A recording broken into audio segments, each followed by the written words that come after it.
A매치 주간을 지나 다시 시작된 세리아 2020-21 시즌 4라운드 정리 영상 시작하겠습니다. 먼저 나폴리와 아탈란타의 경기가 있었는데요. 예상 외의 결과가 나왔습니다. 나폴리가 아탈란타를 4대1로 털어먹었습니다. 아마 지난 시즌 나폴리 팬들에게 가장 많은 욕을 들어먹었을 두 윙어 폴리타노와 로사노가 점점 돈가스를 해내고 있습니다.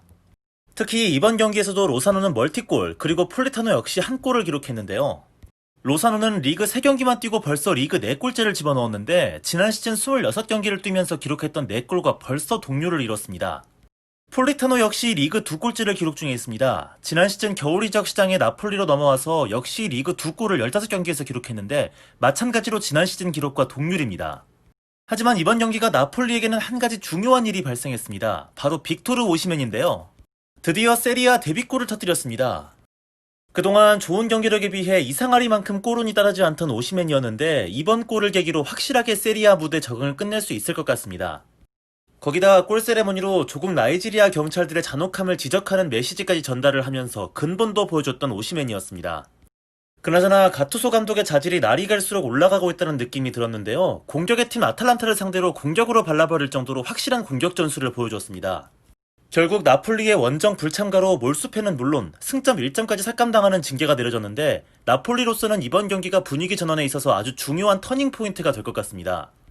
다음 경기는 이번 라운드 최고의 빅매치 데르비 델라 마도니나 밀라노 더비가 있었습니다. 밀란이 2대1로 이기면서 최근에 좋은 흐름을 이어갔습니다. 경기를 치르기 전부터 인테르에게 큰 악재가 있었는데요. 많은 선수들이 코로나19 확진 판정을 받으면서 경기 출전이 불가능했습니다. 후보 골키퍼 라두와 역시 후보로 밀린 나인골라는 물론 갈리아르디니와 애슐리 영, 거기다 팀의 주전 수비수인 슈크리냐르와 바스토니까지 총 6명의 선수가 확진 판정을 받았는데요. 인테르로서는 엄청난 전력 손실이 아닐 수 없었습니다. 특히 3백 주전 중 2명이 빠지게 됨으로써 수비에 굉장한 우려가 있었습니다. 반면 코로나19 확진을 받았던 질라탄은 코로나를 극복하고 경기에 나오게 됨으로써 두 팀은 확실하게 코로나로 희비가 엇갈렸죠. 결국 코로나로 주전 센터백 2명을 잃은 인테르는 궁여지책으로 이런 3백을 들고 나올 수밖에 없었는데요. 특히나 왼쪽 센터백에 위치한 콜라로프는 경기 시작 전부터 정말 불안했습니다. 내 일할 줄 알았다. 콜라로프는 전반 11분 만에 PK를 내줬고 담브로시오는 레앙에게 거하게 털린 데 이어 이번에도 콜라로프가 전혀 대인마크 수비 위치를 제대로 잡지 못하는 바람에 추가골도 가볍게 내주고 말았습니다. 질라탄이 전반 16분 만에 2골을 집어넣으면서 이미 승부는 어느 정도 전반에 갈렸다고 할 수 있겠습니다. 인테르는 한다노비치가 PK를 막아냈지만 하필이면 세컨볼이 다시 질라탄에게 굴러가면서 아쉽게 실점한 장면, 그리고 후반에 PK를 얻어냈지만 VAR을 통해서 오프사이드가 선언되면서 취소가 된 장면들이 두고두고 아쉬울 수 있겠습니다.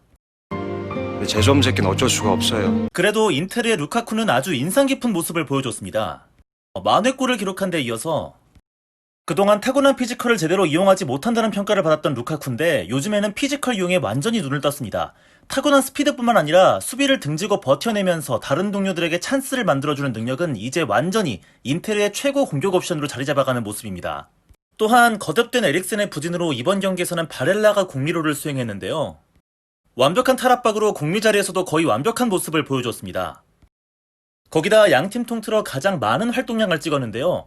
공미자리 선수가 찬스 메이킹도 많이 한 데다 활동량까지 이렇게 탑을 찍어버리면 진짜 거의 완전체에 가깝지 않겠습니까? 그만큼 상당히 인상 깊은 활약이었습니다. 또한 하키미 역시 빠른 스피드와 공간 침투로 계속해서 밀란을 괴롭혔는데요. 역시 하키미다 이런 소리가 절로 나올 정도로 폼이 좋은데 에라이 씨발 진짜 기분 역같네요. 제점 새끼는 어쩔 수가 없어요. 어쨌든 지는 법을 잊어버린 밀란, 이번 승리로 리그 4연승 단독 1위로 올라서게 됩니다. 다음은 삼프도리아와 라치오의 경기입니다. 예상을 깨고 삼프도리아가 3대0으로 완승을 거뒀습니다. 경기 시작 전부터 라치오에게 큰 악재가 하나 있었는데요. 팀의 핵심 선수 라짜리가 국가대표팀에서 부상을 당하고 돌아오면서 출전이 불가능한 상태였던 겁니다.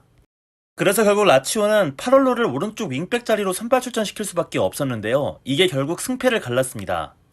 그래요. 상식적으로 미드필드로 쭉 뛰어오던 35살에 그것도 스피드가 완전히 죽어버린 선수를 윙백으로 세운다는 발상 자체가 개인적으로 상식적이지 않다고 생각합니다.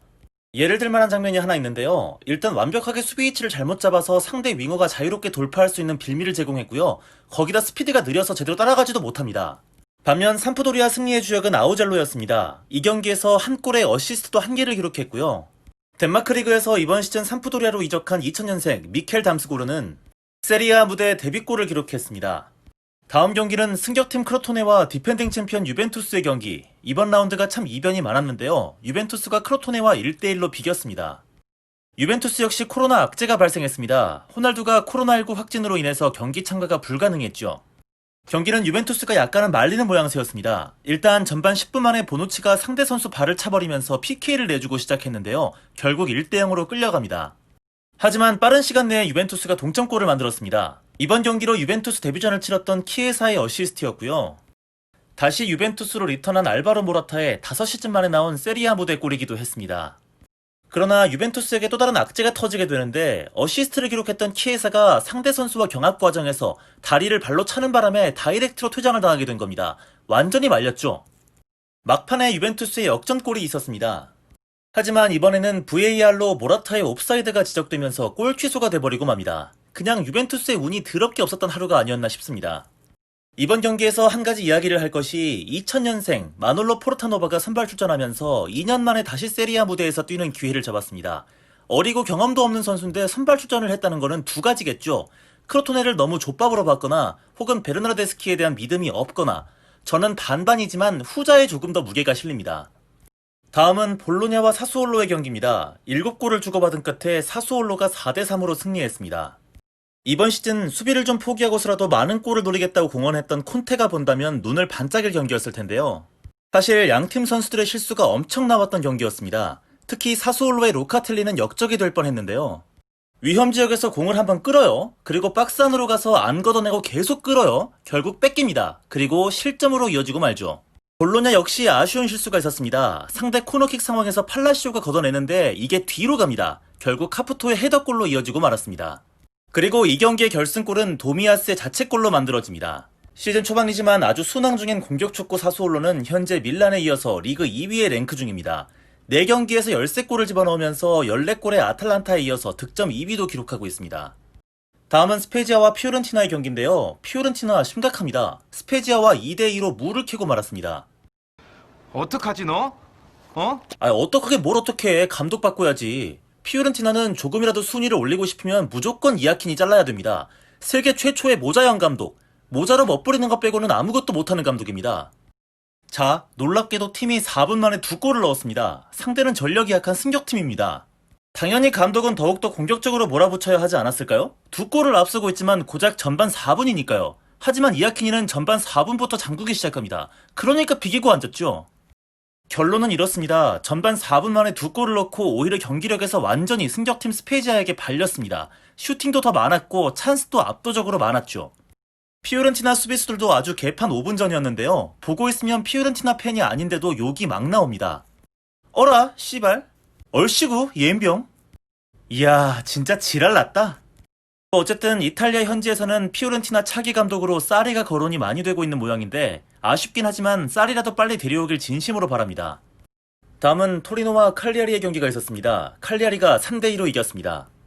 나가 뒤지기 싫으면. 벨로티가 정말 안쓰러운 요즘인데요. 좋은 팀 찾아서 나갔으면 싶습니다. 뒤지기 싫으면. 이번 경기도 벨로티는 PK골 포함 멀티골을 기록했는데요. 벌써 리그 4골을 기록하고 있습니다. 근데 이번 시즌 토리노 팀 득점이 4득점이에요. 그러니까 벨로티 혼자서 팀의 모든 골을 다 넣고 있다는 얘기입니다. 하여간 일하는 사람 따로 있고 노는 놈 따로 있다니. 이번 경기 역시 일하는 사람 따로 있고 노는 놈 따로 있었던 경기였는데요. 벨로티가 혼자 공격을 이끌면서 죽어라 2골 넣어놓으니까 수비 삽질로 허무하게 1골, 믿었던 시리구까지 실수로 1골을 내줬습니다. 현재 아주 심각한 상황에 빠져있는 토리노인데요. 리그 개막 3연패를 기록한 것은 2002년 이후 18년 만에 나온 기록이고요. 개막 3경기에서 8실점을 기록한 것은 1940년 이후 무려 80년 만에 나온 기록입니다. 이 또한 지난 시즌 밀란에서 수많은 역사를 만들어냈던 지안파올로의 위험인데요. 제발 4-3-1-2 전술 고집 좀 버렸으면 좋겠습니다. 마땅한 공미가 한 명도 없는데 억지로 4-3-1-2 쓰면 팀이 돌아가겠냐 말입니다. 다음 경기 역시 3대2 경기가 나왔습니다. 우디네세와 파르마의 경기, 3대2 우디네세의 승입니다. 이 경기도 수비에서의 집중력이 승패를 갈랐던 경기였는데요. 파르마의 실수가 아쉬웠습니다. 아니 도대체 이게 뭡니까 진짜. 결국 페레이라의 골로 이어졌습니다. 지난 시즌 가까스로 강등을 피했던 우디네세는 어쨌든 이렇게 반쯤은 어부지리로 이번 시즌 첫 승을 챙길 수 있었습니다. 다음은 로마와 베네벤토의 경기입니다. 로마가 5대2로 승리를 거둡니다. 이게 폰세카 감독의 전술 역량 덕분인지는 모르겠지만 이번 경기에서 한 가지 로마에게 굉장히 인상 깊었던 부분이 있었는데 공격 작업 시 선수들의 공간 침투와 또 그걸 봐주는 공간 패스가 정말 빛났습니다. 거의 모든 찬스를 이런 공간 침투 및 한 번의 스루 패스로 만들어냈는데 굉장히 효율적인 역습을 빚어냈습니다. 또 이 경기에서 확실히 알았습니다. 이제 로마의 에이스는 명실상부 미키타리안입니다. 이번 경기에서 어시스트 2개를 기록했는데 어시스트뿐만 아니라 그냥 로마 공격의 거의 전부라고 해도 과언이 아니겠습니다. 부상만 없다면 커리어 하이를 찍지 않을까 개인적으로 바라보고 있습니다. 마지막으로 로마의 전술 이야기를 한 가지 하고 넘어가겠습니다. 로마의 이번 경기 라인업을 보면 3백 전술이고 특이한 점이 미드필더인 크리스탄테를 센터백 자리에 놓았던 건데요. 하지만 로마가 빌드업 작업을 시작하면 포메이션이 완전히 바뀝니다. 후방에 만치니와 이바네즈, 센터백 2명만 남겨놓고 모조리 전진시키는 거의 투백 형식의 진영이 펼쳐지는데요. 센터백 자리에 세워졌던 크리스탄테가 미드필더 자리로 계속 올라가면서 중원에서 확실하게 우위를 가져가는 장면이 굉장히 눈에 띄었습니다.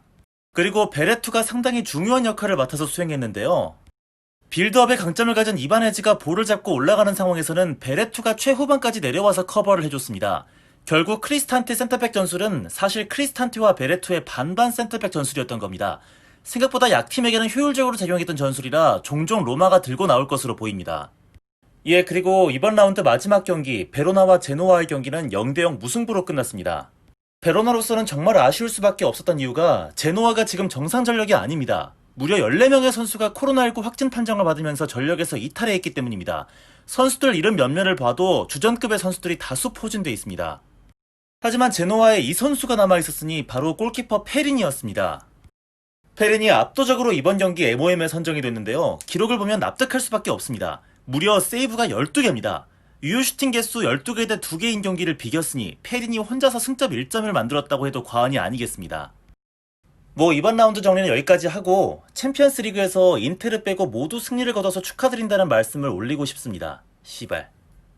마지막으로 이번 라운드에서 나왔던 주요 기록을 정리하겠습니다. 나폴리의 빅토르 오시멘이 드디어 세리아 데뷔골을 터뜨렸습니다. 밀란은 단독 1위가 됐는데요.